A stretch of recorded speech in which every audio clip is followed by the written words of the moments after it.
झगड़ा शुरू कराने वाली बात बड़ी नहीं थी, पर बहसबाजी लंबी खिंच जाने से रोहित और उसके पिता के बीच की तकरार एकाएक विस्फोटक बिंदु पर पहुंच गई। जोरू के गुलाम, तुझे अपनी माँ और मेरी जरा भी फिक्र नहीं रही है। अब मुझे भी नहीं रखना है तुझे इस घर में। ससुर जी की इस बात ने आग में घी का काम करते हुए रोहित के गुस्से को इतना बढ़ा दिया कि वे उसी समय अपने जानकार प्रॉपर्टी डीलर से मिलने चले गए। मैं बहुत सुंदर हूँ और रोहित मेरे ऊपर पूरी तरह लट्टू है। मेरी ससुराल वालों के अलावा उनके दोस्त और मेरे मायके वाले भी मानते हैं कि मैं उन्हें अपनी उंगलियों पर बड़ी आसानी से नचा सकती हूँ। मेरे सास-ससुर ने अपनी छोटी बहू यानी मुझे कभी पसंद नहीं किया। वे दोनों हर किसी के सामने यह रोना रोते कि मैंने उनके बेटे को अपने रूपजाल में फंसाकर माता पिता से दूर कर दिया है। वैसे मुझे पता था कि रोहित की घर से अलग हो जाने की धमकी से घबराकर मेरी सास बिगड़ी बात संभालने के लिए जल्दी मुझे से मिलने मेरे कमरे में आएंगी। गुस्से में घर से अलग कर देने की बात मुंह से निकालना अलग बात है, पर मेरे सास-ससुर जानते हैं कि हम दोनों के अलावा उनकी देखभाल करने वाला और कोई नहीं है। ऊपरी मंजिल पर रह रहे बड़े भैया और भाभी मुझसे तो क्या, घर में किसी से भी ढंग से नहीं बोलते हैं। मैं बहुत साधारण परिवार में पली भी थी। इसमें कोई शक नहीं कि अगर मैं बेहद सुंदर न होती तो मुझसे शादी करने का विचार अमीर घर के बेटे रोहित के मन में कभी पैदा न होता। मेरे माता पिता ने बचपन से ही मेरे दिलो दिमाग में यह बात भर दी थी कि हर तरह की खुशियां और सुख पाना उनकी परीसी खूबसूरत बेटी का पैदाइशी हक है। अपनी सुंदरता के बल पर मैं दुनिया पर राज करूंगी। किशोरावस्था में ही इस इच्छा ने मेरे मन के अंदर गहरी जड़ें जमा ली थी। रोहित से मेरी पहली मुलाकात अपनी एक सहेली के भाई की शादी में हुई थी। वे जिस कार से उतरे उसका रंग और डिजाइन मुझे बहुत पसंद आया था। सहेली से जानकारी मिली कि वे अच्छी जॉब कर रहे हैं। इससे उनसे दोस्ती करने में मेरी दिलचस्पी बढ़ गई थी। उनकी आंखों में झांकते हुए मैं 2 से 3 बार बड़ी अदा से मुस्कुराई तो वे फौरन मुझ में दिलचस्पी लेने लगे। मौका ढूंढकर मुझसे बातें करने लगते तो मैं 2 से 4 वाक्य बोलकर कहीं और चली जाती। मेरे शर्मीले स्वभाव ने उन्हें मेरे साथ दोस्ती बढ़ाने के लिए और ज्यादा उतावला कर दिया। उस रात विदा लेने से पहले उन्होंने मेरा फोन नंबर ले लिया। अगले दिन से ही हमारे बीच फोन पर बातें होने लगी। सप्ताह भर बाद हम ऑफिस खत्म होने के बाद बाहर मिलने लगे। हमारी चौथी मुलाकात एक बड़े पार्क में हुई। वहां एक सुनसान जगह का फायदा उठाते हुए उन्होंने अचानक मेरे होठों से अपने होंठ जोड़कर मुझे चूम लिया। अपनी भावनाओं पर नियंत्रण न रख पाने के कारण मैं बहुत जोर से उनसे लिपट गई। बाद में उनकी बाहों के घेरे से बाहर आकर जब मैं सुबकने लगी तो उनकी उलझन और बेचैनी बहुत ज्यादा बढ़ गई। बहुत पूछने पर भी न मैंने उन्हें अपने आंसू बहाने का कारण बताया और न ही ज्यादा देर उनके साथ रुकी।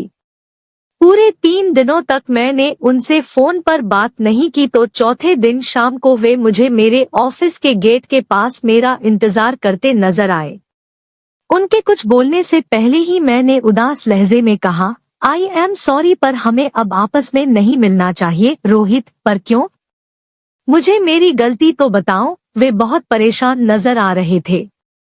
तुम्हारी कोई गलती नहीं है तो मुझसे मिलना क्यों बंद कर रही हो? उनके बार बार पूछने पर मैंने नजरें झुकाकर जवाब दिया, मैं तुम्हारे प्यार में पागल हो रही हूँ। तुम्हारे साथ नजदीकियां बढ़ती रही तो मैं अपनी भावनाओं को काबू में नहीं रख सकूंगी। तुम कहना क्या चाह रही हो? उनकी आंखों में उलझन के भाव और ज्यादा बढ़ गए। हम ऐसे ही मिलते रहे तो किसी भी दिन कुछ गलत घट जाएगा। तुम मुझे चीप लड़की समझो, यह सदमा मुझसे बर्दाश्त नहीं होगा। साधारण से घर की यह लड़की तुम्हारे साथ जिंदगी गुजारने के सपने नहीं देख सकती है। तुम मुझसे न मिला करो, प्लीज, भरे गले से अपनी बात कहकर मैं कुछ दूरी पर इंतजार कर रही अपनी सहेली की तरफ चल पड़ी। बाद में रोहित ने बार बार फोन करके मुझे फिर से मिलना शुरू करने के लिए राजी कर लिया।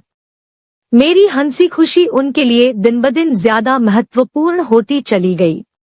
मेरे रंगरूप का जादू उनके सिर चढ़कर ऐसा बोला कि महीने भर बाद ही उनके घर वाले हमारे घर रिश्ता पक्का करने आ पहुँचे। उस दिन हुई पहली मुलाकात में ही मुझे साफ एहसास हो गया कि यह रिश्ता उनके परिवार वालों को पसंद नहीं था। मेरी शादी को करीब 6 महीने हो चुके हैं और अब तक मेरे सास ससुर और जेठ जेठानी की मेरे प्रति नापसंदगी अपनी जगह कायम है। अपने पिता से झगड़ा करने के बाद रोहित को घर से बाहर गए 5 मिनट भी नहीं हुए होंगे कि सासू माँ मेरे कमरे में आ पहुंची। उनकी झिझक और बेचैनी को देखकर कोई भी कह सकता था कि बात करने के लिए मेरे पास आना उन्हें अपमानित महसूस करा रहा है। मेरे सामने झुकना उनकी मजबूरी थी। उनका अपनी बड़ी बहू नेहा से 36 का आंकड़ा था, क्योंकि बेहद अमीर बाप की बेटी होने के कारण वह अपने सामने किसी को कुछ नहीं समझती थी। मेरे सामने बैठते ही सासू माँ मुझे समझाने लगी, घर में छोटी बड़ी खटपट तकरार तो चलती रहती है, पर तू रोहित को समझाना कि वह घर छोड़कर जाने की बात मन से बिल्कुल निकाल दे। मैंने बेबस से लहजे में जवाब दिया, मम्मी आप तो जानती ही हैं कि वे कितने जिद्दी इंसान हैं। मैं उन्हें घर से अलग होने से कब तक रोक सकूंगी? आप पापा को भी समझाओ कि वे घर से निकाल देने की धमकी तो बिल्कुल न दिया करें। उन्हें तो तब तक अक्ल नहीं आएगी जब तक गुस्से के कारण उनके दिमाग की कोई नस नहीं फट जाएगी। ऐसी बातें मुंह से न निकालिए प्लीज। मेरा मन ससुर जी के अपाहिज हो जाने की बात सोचकर ही बेचैनी और घबराहट का शिकार हो उठा था। कुछ देर तक अपनी व ससुर जी की गिरती सेहत के दुखड़े सुनाने के बाद सासू जी चली गई। हम घर से अलग नहीं होंगे, मुझसे ऐसा आश्वासन पाकर उनकी चिंता काफी हद तक कम हो गई थी। उस रात मुझे साथ लेकर रोहित अपने दोस्त की शादी की सालगिरह की पार्टी में जाना चाहते थे। उनका यह कार्यक्रम खटाई में पड़ गया, क्योंकि ससुर जी को सुबह से 5 से 6 बार उल्टियां हो चुकी थी। ऑफिस से आने के बाद जब उन्होंने मेरे जल्दी तैयार होने के लिए शोर मचाया तो घर में क्लेश शुरू हो गया और बात धीरे धीरे बढ़ती चली गई। सच्चाई यही है कि कुछ कारणों से मैं खुद भी रोहित के दोस्त द्वारा दी जा रही कॉकटेल पार्टी में नहीं जाना चाहती थी।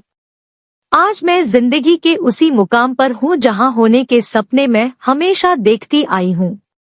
संयोग से मैंने जिस ऐशोआराम भरी जिंदगी को पाया है उसे नासमझी के कारण खो देने का मेरा कोई इरादा नहीं था। रोहित की एक निशा भाभी है, जिनके अपने पति सौरभ के साथ संबंध बहुत खराब चल रहे हैं। उनके बीच तलाक होकर रहेगा, ऐसा सबका मानना है। मैंने पिछली कुछ पार्टियों में नोट किया कि फ्लर्ट करने में एक्सपर्ट निशा भाभी रोहित को बहुत लिफ्ट दे रही है।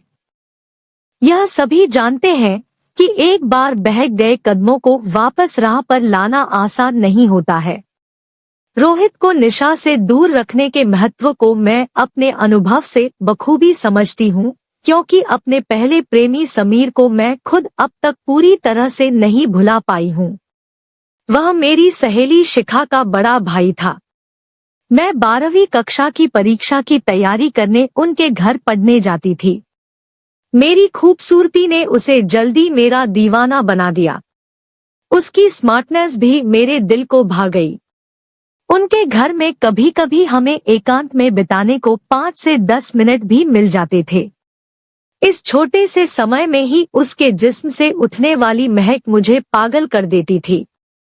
उसके हाथों का स्पर्श मेरे तनमन को मदहोश कर मेरे पूरे वजूद में अजीब सी ज्वाला भर देता था। एक रविवार की सुबह जब उसकी माँ बाजार जाने को निकली, माँ के बाहर जाते ही समीर बाहर से घर लौट आया। हमें कुछ देर की मौज मस्ती करने के लिए किसी तरह का खतरा नजर नहीं आया, तो हम बहुत उत्तेजित हो आपस में लिपट गए। फिर गड़बड़ यह हुई कि उसकी माँ पर्स भूल जाने के कारण घर से कुछ दूर जाकर ही लौट आई थी। दरवाजा खोलने के बाद समीर और मैं अपनी उखड़ी सांसों और मन की घबराहट को उनकी अनुभवी नजरों से छिपा नहीं पाए थे। उन्होंने मुझे उसी वक्त घर भेज दिया और कुछ देर बाद आकर माँ से मेरी शिकायत कर दी। इस घटना का नतीजा यह हुआ कि मेरी शिखा से दोस्ती टूट गई और अपने माता पिता की नजरों में मैंने अपनी इज्जत गंवा दी। कच्ची उम्र में समीर के साथ प्यार का चक्कर चलाने की मूर्खता कर मैंने खुद अपने पैरों पर कुल्हाड़ी मारी थी।